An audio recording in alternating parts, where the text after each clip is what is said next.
DevilNeverCry. What is up, everybody? It is me, DevilNeverCry, and welcome to yet another Vergil Must Die S-Rank run, taken on Mission 12. And a lot of you probably are looking at the length of this video and wondering, what sort of black magic does DMC dabble in to get the video to essentially be this short? Well, we're going to be using some interesting skips to, as I've just mentioned, skip about 80% of the encounters in this mission, including that pesky, bothersome Fury encounter, which gives a lot of people trouble, myself included. We're going to take on these first two encounters here to buff up and build the base of style points.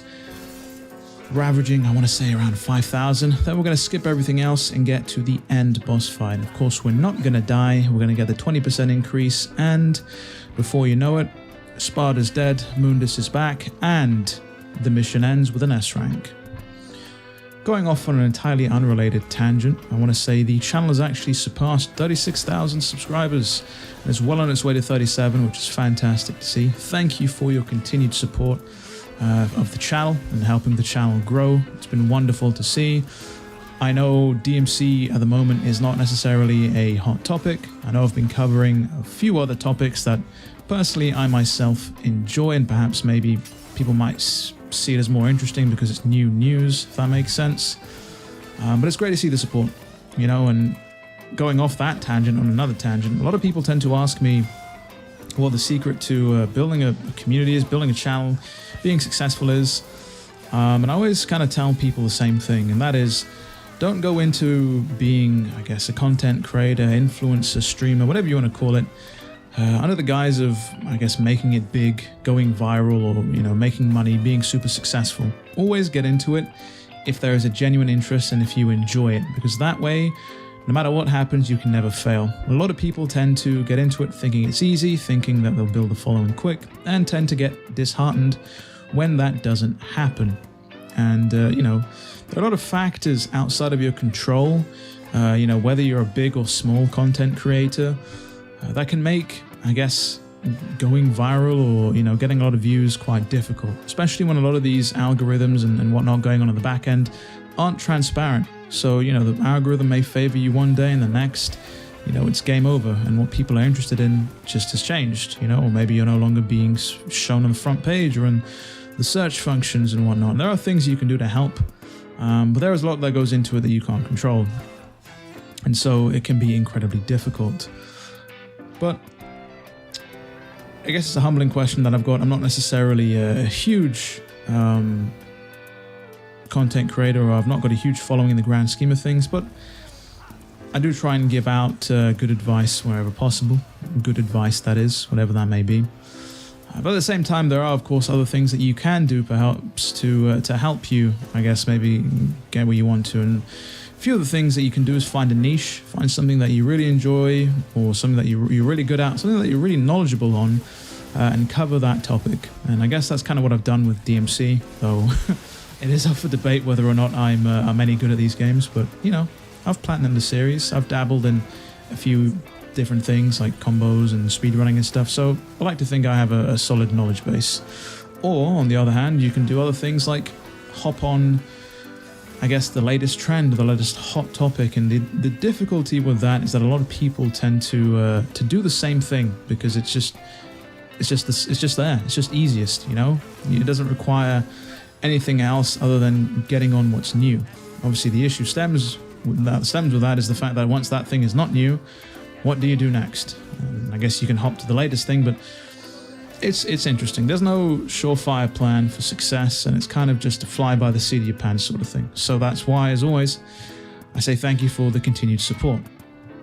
And that's the end of that tangent.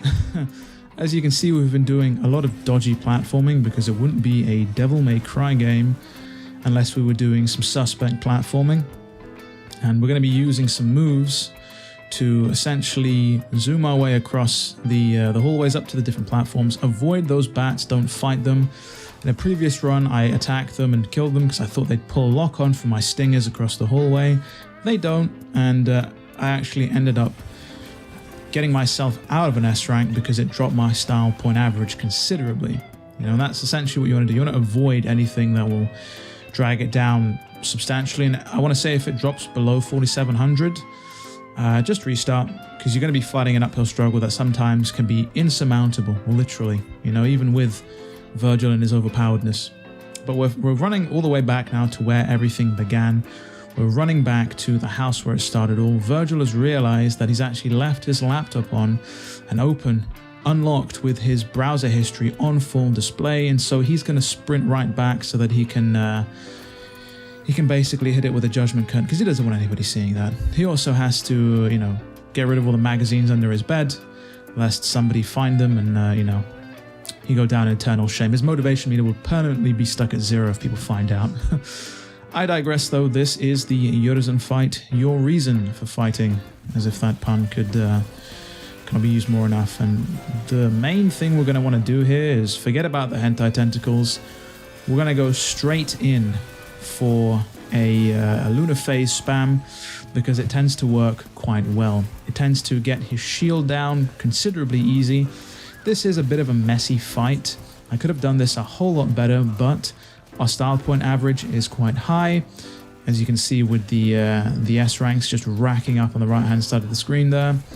And we eventually make quick work of Urizen eventually.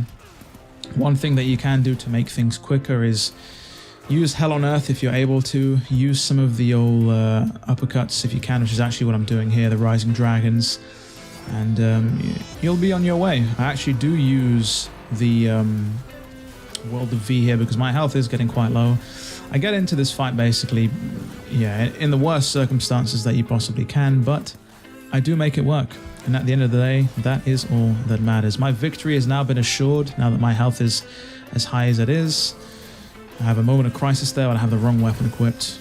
And yeah, taking this boss out. This boss can be quite intimidating on some of the high difficulties like Hell on Earth, not Hell on Earth, Jesus, Hell and Hell. Because those hentai tentacles can be incredibly hard to dodge. But thankfully this is not that difficulty, and you know, I have a whole stream where I platinum this game and I did this battle and got the S rank, and thankfully I don't have to repeat it. But this boss is over and done with the Hell on Earth. You know, an absolute chump. And with that, we get our S rank. So, it has been me, DevilNeverCry. I'd like to thank all of you for watching. As always, I'll see you all next video.